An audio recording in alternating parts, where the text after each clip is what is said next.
All right, ladies and gentlemen, boys and girls, feast your eyes and tune your ears. It's that time again. We are live with another episode of The Authority Project. It's the video podcast streamed on Facebook, YouTube, Twitter, and Periscope, where we talk to digital marketers, business coaches, and creators of all kinds on how they've built authority in their field and how you can mimic their success, developing authority, building your audience, and attracting better clients to your own business. Now, without further ado, let's bring to the virtual stage your host, Brian S. Arnold. Here, we kind of switched it up today with the intro. Don't worry, the female will be back on. Don't you worry at all. Okay, me and Lee will kind of filling things out today. We got like a black background. We're just changing things up. All right, just for today. Okay, it's one of those Wednesdays. So, my good friend here, Lee Chambers, is in the building. Lee Chambers is in the building, and he said he's going to show us how or why sleep is entrepreneur fuel. And I was telling him before the show that this is a great topic because I had about I hate to admit it, but about 4 hours of sleep last night. So this is perfect because I need it. I've been dragging all day, but you're not going to hear it on this show because I always bring the energy. Always bring the energy. So here we are, straight black background. We're going to change it up a little bit. And how you doing, Lee? First of all, how you doing today? Oh, I'm doing good. Thank you, Brian. Doing good. We're always disrupting, and that's what we're doing today. That's right. Exactly. So let's get started. Let's first of all tell the audience right now who you are personally and then professionally. Yeah, so I'm Lee Chambers. I'm 35, and I live in Preston, which is in the north of England, facing out towards the Atlantic. It rains an awful lot here, so much so that we have the reservoirs which hold water for the rest of the country. That's how much it rains. No. So I've got a family, 2 young children, a boy and a girl, 7 and 5. So feel very privileged to be a good family man and enjoy my time. And ultimately, I do a lot of things. Got a really interesting background. I've run a video game business and recently exited that. Now have a wellness and well-being in industry business, which is taking off in a lot of ways. And ultimately, I've got a lot of qualifications from sleep to psychology to nutrition, and a lot of experience working in local government, elite sport, and running businesses. And I kind of brought all that together after years of challenge through my own lived experience as well of some mental health issues when I was younger and losing the ability to walk for illness a few years ago and having to relearn again, and brought all that lived experience, qualifications, and industrial knowledge together to help entrepreneurs and other business owners get the best out of themselves. Nice. I love that, man. So tell us You took me for a loop there with the video game thing. That's pretty interesting. But we're not going to talk about that today. But what project are you currently working on right now? Let us know about that.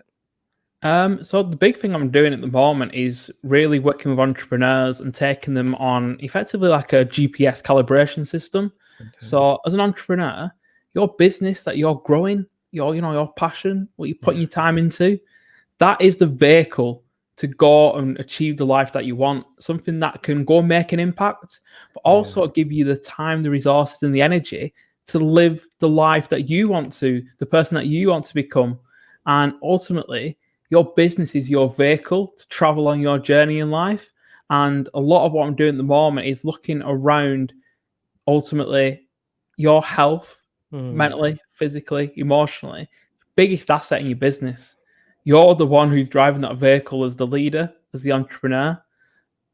You need to make sure that you're well slept, you've nourished, you've done some exercise and you've moved a bit, you've got those brain cells going, because ultimately you're the one at the front, you're the one leading the way. You don't want to be in a place where you're not feeling great because you need energy to make impact. Right. Oh my gosh. I feel like you're talking deep into my soul there, Lee. Come on now. But I hear you. I hear you. So tell us where your journey began. What got you all excited in getting into entrepreneurism or in this space, should I say? Yeah, I mean, it goes all the way back to being a little child in a blue collar family with parents that worked really, really hard. And I was curious, I was disruptive, but I kind of thought to myself, my mum's working 3 jobs just to put food on the table. Surely there's a different way. So I was that kid who was trying to sell my mum's used stuff on the end of the street. I was that child phoning up mail order catalogs, pretending to be an adult to put adverts in as a business. Wow. And I was that kid who was taking candy to school from the paper shop and then selling it at a markup. So I've always had that entrepreneurial spirit inside. I'm the first generation university student, so first one in my family to go, did international business psychology. I just wanted to know why business owners did what they did, so I could then try and replicate that and build something which ultimately, would take my family out of the challenges that we faced and have us live a more comfortable existence and make a bit of a difference in the world. And it all kind of started on that platform. But I had challenges at university. I actually ended up going into a career as a financial advisor in 2007. Really not a good time to go in, but that was perfect because after 6 months, I got spat back out and made redundant. And I didn't have any excuse then not to set up a business. I had the permission, I had the advice, and I had a plan. And I'd been told previously that I should conform and try and go into a business that was already quite diverse, an industry that was more accepting. And I was like, at first, I was a bit like, you know what, I'm young, I've got rough edges, I've got a bit of an attitude, maybe I should listen. And after going out into the world of work and finding that, you know what, just doesn't resonate with me. I was like, I'm not going to listen anymore. I'm not going to conform. I'm going to go into industries where I'm not welcome and make myself welcome. And that's what I did. Yeah. Awesome. I've been following you a little bit, and you have a challenge. Like you seem like you like the challenge. Is that something that is according to you? You think? Am I saying that right? Oh, I mean, yeah. I like to I like to ultimately step outside my comfort zone and see what happens. And sometimes I panic. Sometimes I don't know what I'm doing. But most of the time, you just realize human beings, you're adaptable. If you put yourself out there, you realize that when you get there, that fear that you had, most of the time, it's not even tangible. When you're in the moment, you're just living.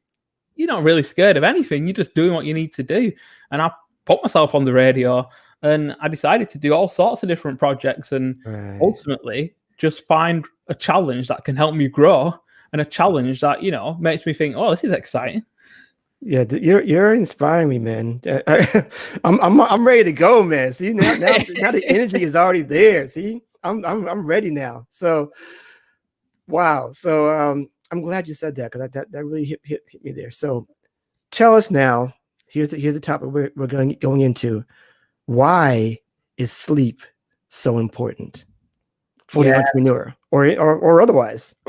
Yeah. So to be honest, for anybody who's listening, even if you've not got a business, sleep and a lot of the work that I've done is around the fact that it is the cornerstone, the foundation of your health and your performance.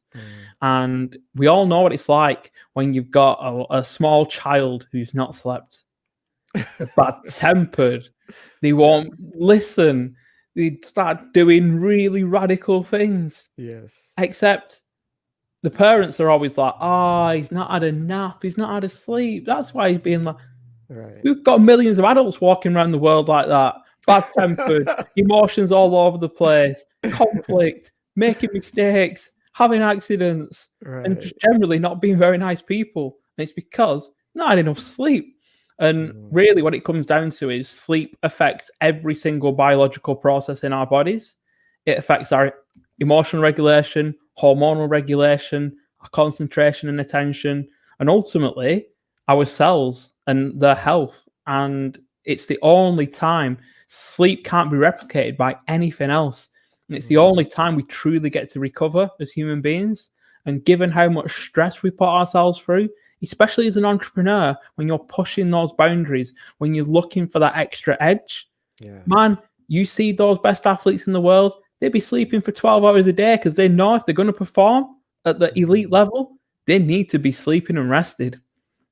So let's take that's my next question. So, cause oh my gosh, today I was just like, I was dragging. I was like, what am I supposed to be doing today? It's just like it was exactly like I was out of focus. I didn't know what was going on. What are the set amount of hours per night to assure a productive day?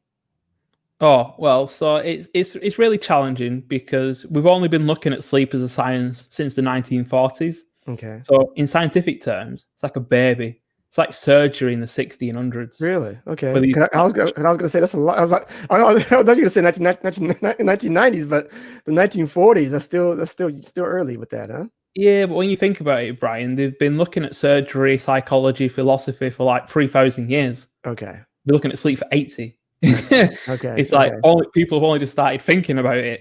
And you Wow. know what? There's like 10 studies every month. Yeah. There's a lot of effort going into it. But the overarching like thing with sleep is because it affects everything else, it's actually really important. And the figure of 8 hours sleep that we hear a lot, it's a good benchmark. The majority of people would function really well on 8 hours of sleep. It's hard to give like a definition because everyone has an individual sleep need. Okay. There are some people in the world who can survive on 5 hours sleep and thrive and perform at a high level. That's about 1% of the population. Mm. Very few people. And what I say is 7.5 is probably a good ballpark for most people. If you can get 7.5 hours of good quality sleep, that's not disrupted, where you get the sleep cycles in, then ultimately that's probably a good place to start. But play with your sleep and experiment with it. So experiment with what time you go to sleep. Look at how you feel when you wake up.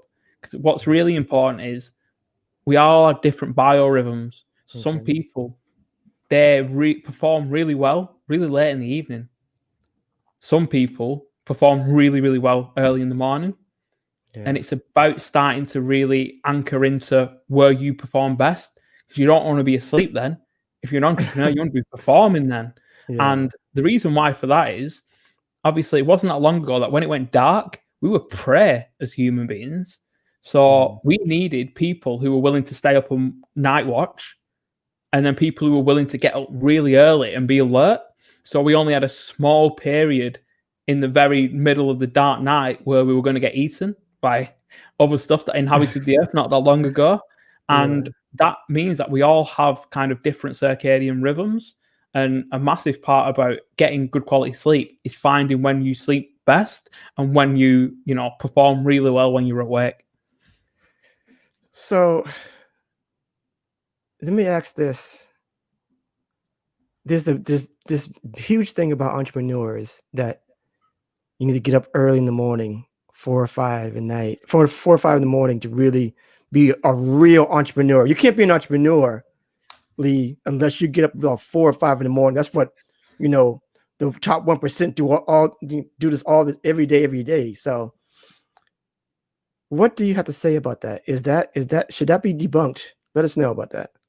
So that is, it works really, really well for some people. Yeah. That's for those people who are supposed to wake up at 5 o'clock in the morning. Right. Truth be told, they're also the same people who go to bed at 8 o'clock in the evening. Right. Exactly. And that's when they happily go to sleep. If you're the kind of person who's still performing at a high cognitive level at midnight, don't try and wake up at 5 o'clock. It's not going to be pretty for you, because you're not gonna be able to benefit. And a lot of that's based around morning routines.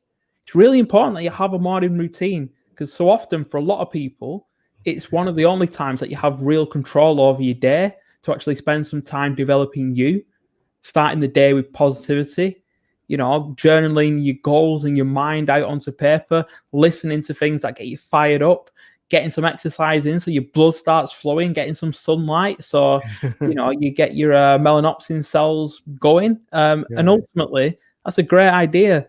But truth be told, Brian, it works for some people. But if you're forcing yourself to do that and it don't feel right, then yeah, like I say for so many things, find your time. Yeah. You don't need to join the 5 a.m. club if you're an 8 a.m. person. That I'm glad you said that, because I did that for a stint, right? Where I'm just like, I don't care. I'm getting up at 5 o'clock in the morning. I'm gonna do it every day. And what I didn't realize is that it didn't even register that, I also sing. So I would have like rehearsals at night. Yep. So I wouldn't get home until like 10, 11, 12.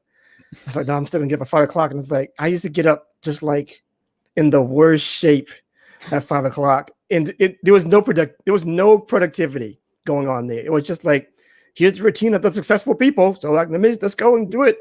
And nothing was getting done. So I'm I'm glad you said that. Stick to like a morning routine, if anything, whenever your morning arises, so that you're productive in a way. I like that. So what do you do when you find it hard to go to sleep, which is another challenge for me? Yeah. So again, lots of entrepreneurs, very switched on, full of ideas, always ready to go to action, because you've got to be. That's what your livelihood's about. Yeah. As an entrepreneur, it's really important because you have more structure and ability to design your life than people who generally work in jobs where you're mandated to be here and be there. And what that means is, from a sleep perspective, you need to build in breaks to switch off. You need to get outside and get some sunlight in your eyes in the morning. And you need to try and start to work on learning to switch off from your business. So I quite often suggest with clients to look at things you can start to effectively have a curfew for. So obviously, you don't want to be consuming caffeine really late, because that, ultimately, so basically caffeine goes into receptors in your brain and stops adenosine going in there. Adenosine tells you you're tired. Okay. So therefore, if you drink caffeine, it's got a half-life of like 8 hours. So I say, have your last caffeine at 2 o'clock, and by bedtime, you'll have cleared it all out. So you'll be absolutely fine. Oh, I didn't know that. Okay. Yeah. Then it's looking at things like big meals, because the more effort you're putting into digestion, you're not particularly comfortable, but it takes a lot of energy. It's high processing. So you just can't get that sleep cycle in comfortably. So when you fall asleep, Brian, your body temperature drops, your core body temperature drops by a few degrees as you fall into sleep. And things that disrupt that, such as stimulants, so things like smoking, intense exercise right before bed, raises your core body temperature, so you have to fight to get it back down again. And there's a lot of things like that. Again, we all know blue light and technology devices, lots of inputs and that kind of thing just keeps your mind active and makes it harder to switch off. But there's always ways to try and ultimately find, because everyone has like a different sleep challenge, and some people's minds are racing, some people are continually distracted, some people just end up going over the same thing again and again and again. And some people are really anxious and are actually, you get some people who know that sleep's really important, so they become really anxious because they can't get to sleep, and then that makes them struggle to get to sleep even more. And it's like a repetitive cycle, and they end up needing like a CBTI, cognitive behavioral therapy for insomnia, to help them break that cycle and get back to sleep. So yeah, there's so many things. Look at your environment as well. You want your room to be so dark, can't see your hand in front of you. You want it to be peaceful. Some people like a little bit of background noise. Some people like silence. And the most important thing, Brian, again with temperatures, experiment. Find what works for you, but treat it like a game. Like you've got, like you're in science at school, your lab coat on. Like, you change this up. How does it affect my sleep? Yeah. That's the only way we actually find out what's best for us. Okay. So what about exercise? Oh, there's a couple of things on there before I do that. Because sometimes I feel like I can't go to bed hungry. So I know you talk about some people say don't eat too late, but there are times when I'm like, I'm hungry and my stomach starts growling, and I cannot go to sleep like that. So what do you say to that when people are hungry and they're still trying to get their nightly rest in, but they can't? Yeah. So it's really when we saying curfews on big meals, it generally speaking about overeating Okay. too close to bed because it Okay. spikes your blood sugar and it just doesn't feel comfortable when your stomach's like bloated and full. True. At the same time, don't go to bed ravenously hungry Okay. because that literally just leaves you in a place where your body's like chemically signaling, need some food, need some food. And that's not good because that just continually disrupts the circuitry of trying to get to sleep. It keeps activating your body. Yeah. What's important is if you're actually feeling hungry before bed, just have something that's, relatively small. And quite often it's, substances that, in terms of foods or drinks, that put you in a more restful state. Things like cherries, things like milk, things with tryptophan, the amino acid. Okay. That, generally speaking, is pretty good for getting melatonin production going. So you'll hear a lot of people having hot milk and eating bananas and cherries before they go to bed. And again, it can help. For some people, it's really good. But what you want to be doing is you want to be going to sleep, not with a full stomach, but not hungry either. Gotcha. Okay. So what about exercise? Because sometimes, that can I believe that can affect how you, well, maybe it can make you more tired, I guess. But what what do you feel about exercise and how that works with your cycles of sleeping? Yeah, so exercise is actually really important. And I don't think there's anyone out there who would say don't exercise. It boosts your mood, it increases your cardiovascular fitness, and what it does is it makes you feel like you're making progress, and it actually protects you from anxiety and stress in a lot of ways. So the benefits of exercise are massive. The more you move, the better you're going to feel. What the only caveat with that is if you do really intense exercise before you go to sleep, you raise your core body temperature really high, and your body has to fight and fight and fight to get it back down. Oh. So that becomes counterproductive. And that's not to say that you shouldn't do intense exercise in the evening, because for some people, it's actually all right. They find it fine. Yeah. But you don't want to go for something incredibly intense and then try and fall into bed and fall asleep. You might feel tired from the exertion, but your body's going to be fighting to get that temperature down. So really, the best thing to do is, if you can, exercise at a time that you actually have that energy to exercise. And as an entrepreneur, hopefully you can possibly channel your diary to fit that in the morning if you feel alive in the morning, or maybe in the afternoon if you're not a morning person, or maybe in the early evening if that's when you can kind of slot it into your schedule. But I'd never suggest doing intense exercise right before bed. But you can always go for a walk right before bed, a nice, brisk walk. Okay. Let your stuff come out your mind. Be mindful while you're going, and just process the day while walking around. That's what I tend to do. Okay. Interesting. All right. So let's dive more. We're almost on at our time, but I want to really dive in more into how this can really help entrepreneurs be more effective in their business. Can you tell? Because you really put this topic out here, and I love how you're explaining it. That is fuel for the entrepreneur. Because I know I wish we can get into some other things about food and stuff, but I know you're into that too. But maybe on the next show we can do it again. We'll talk about food, because I know that's a big thing too. Because I suck at that as well. But anyway, tell us why it's important for the narrative where we hear people, how do I say it? Like, you got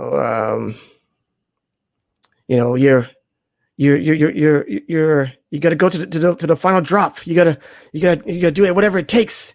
No sleep. You'll sleep when you're dead, kind of thing.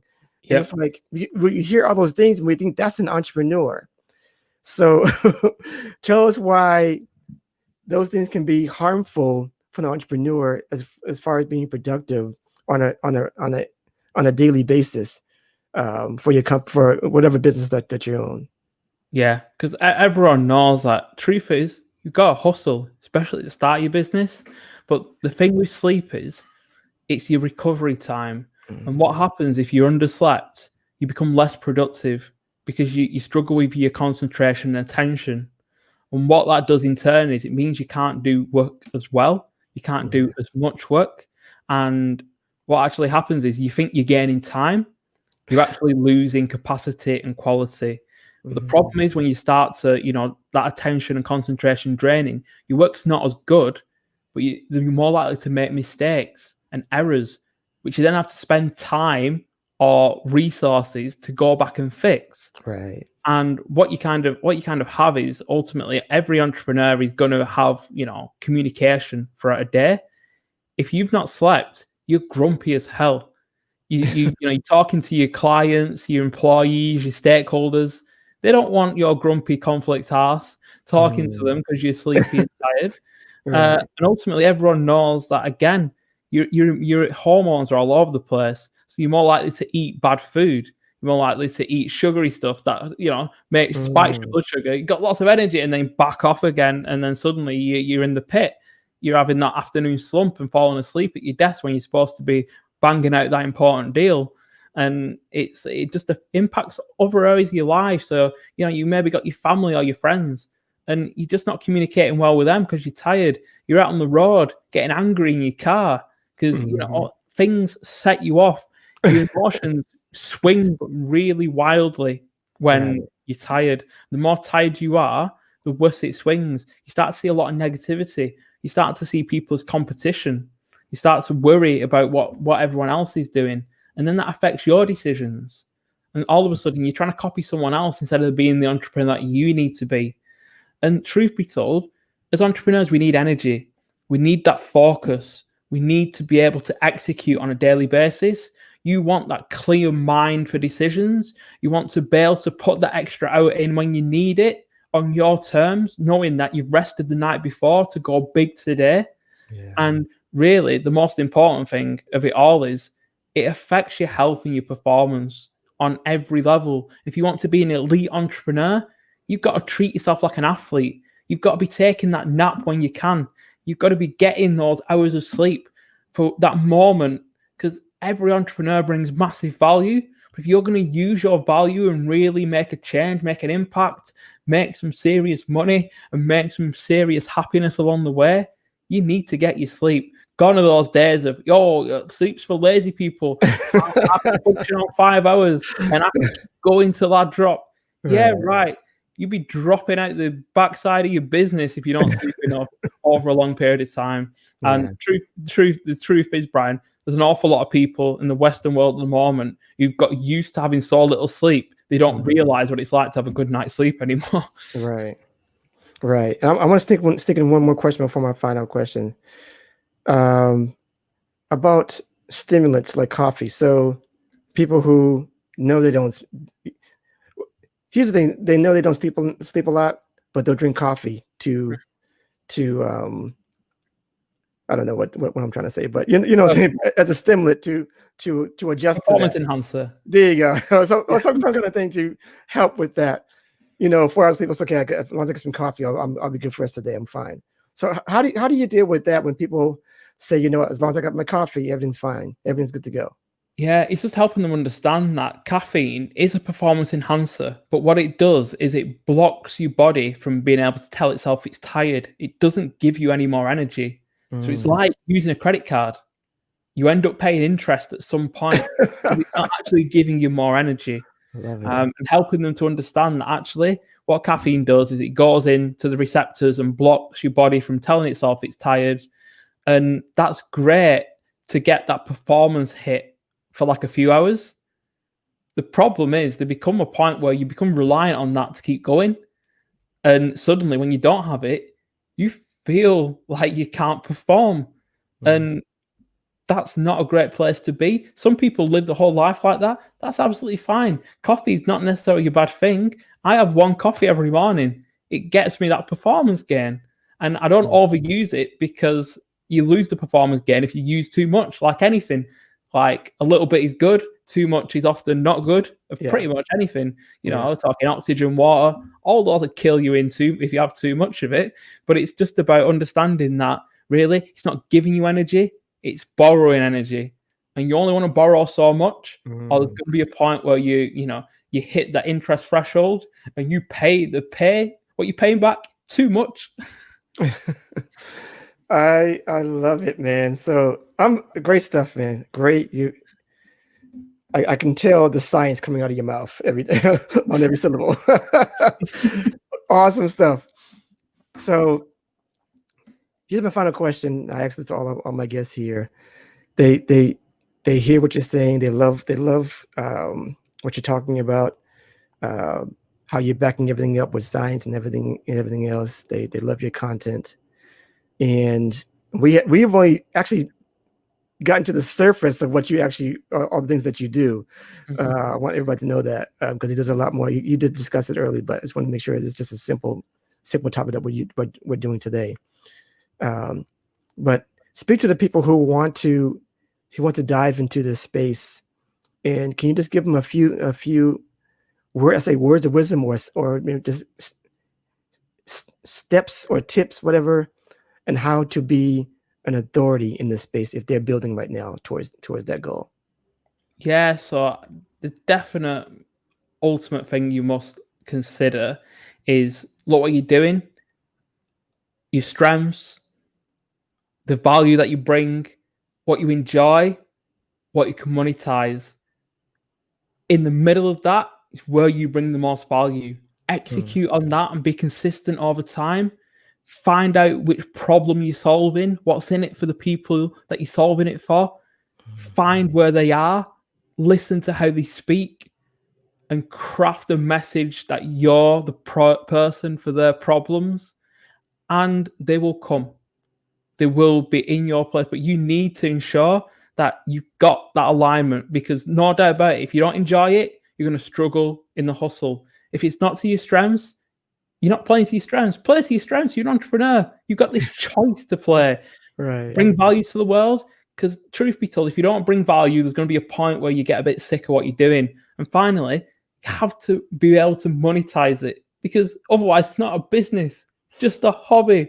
But somewhere in the middle of that, you can solve a problem. You can change the world. Find those people who need it. Speak their language and execute every day. Be consistent like Brian is with this show, and you will get what you want.